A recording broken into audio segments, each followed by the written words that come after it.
Hello everyone, इन नया classes में आपका स्वागत है। आज हम पढ़ने वाले हैं कक्षा 10वीं की हिंदी पुस्तक क्षितिज में दी गई कविता कन्यादान। इस कविता को लिखने वाले कवि ऋतुराज जी हैं। कन्यादान कविता में माँ बेटी को स्त्री के परंपरागत आदर्श रूप से हटकर दिखाया गया है, दर्शाया गया है। इस कविता में बताया गया है कि माँ अपनी बेटी को कन्यादान के समय क्या क्या सीख दे रही है। बेटी माँ के सबसे निकट और उसके सुख दुख की साथी होती है। इसी कारण बेटी को अंतिम पूंजी कहा गया है। चलिए कविता शुरू करते हैं।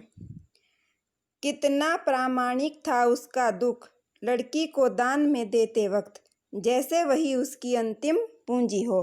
प्रामाणिक मतलब वास्तविक या सच्चा, पूंजी मतलब धन दौलत। यहाँ पर कवि कन्यादान के समय एक माँ की स्थिति का वर्णन करते हुए कहते हैं कि उसका यानी माँ का दुख कितना वास्तविक था। लड़की को दान में देते वक्त अर्थात विवाह के समय कन्यादान की रस्म करते वक्त जैसे वही उसकी आर्थिक आखिरी पूंजी हो, धन यानी के धन दौलत हो, जैसे एक माँ के पास अब कुछ ना बचा हो। लड़की अभी सयानी नहीं थी, अभी इतनी भोली सरल थी।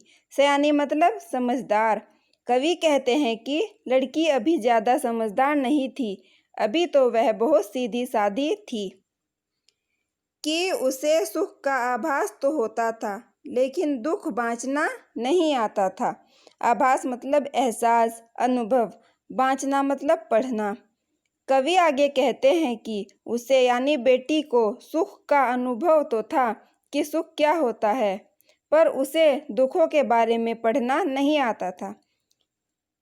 यानी वह सुखों का आभास तो कर लेती थी, पर दुखों के बारे में नहीं जान पाती थी।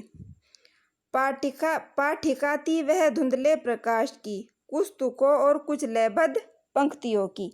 पाठिका मतलब पढ़ने वाली, धुंधला प्रकाश मतलब अस्पष्ट ज्ञान।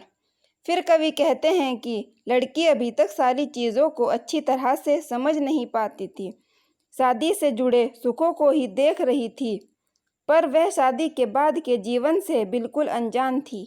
उसके लिए तो शादी कविता की तरह आनंद प्रदान करने वाला एक आयोजन था।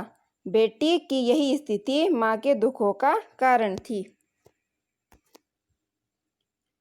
माँ ने कहा पानी में झांककर, अपने चेहरे पर मत रीझना।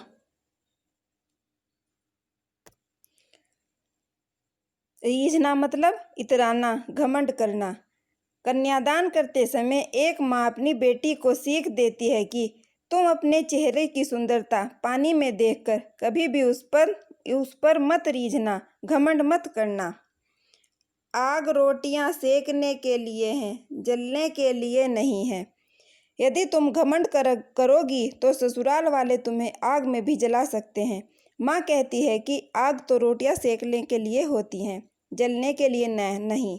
ऐसा कहकर वे दहेज के लोभियों पर कटाक्ष कर रही हैं।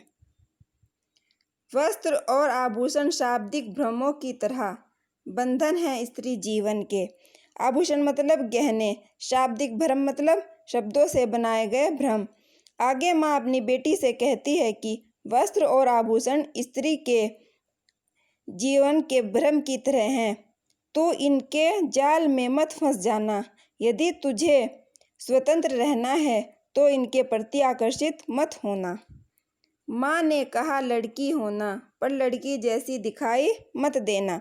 माँ अपनी बेटी को एक और सीख देती हुई कहती हैं कि तू मन से तो लड़की के गुणों को धारण करना, यानी निश्चलता, सरलता और भोलेपन को धारण करना, पर इस संसार के सामने जाहिर मत करना।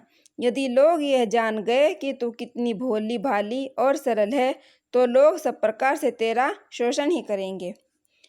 यहाँ पर कविता कन्यादान पूरी होती है। आशा है आपको समझ आ गई होगी। वीडियो को लाइक करना, शेयर करना और चैनल को सब्सक्राइब करना मत भूलना।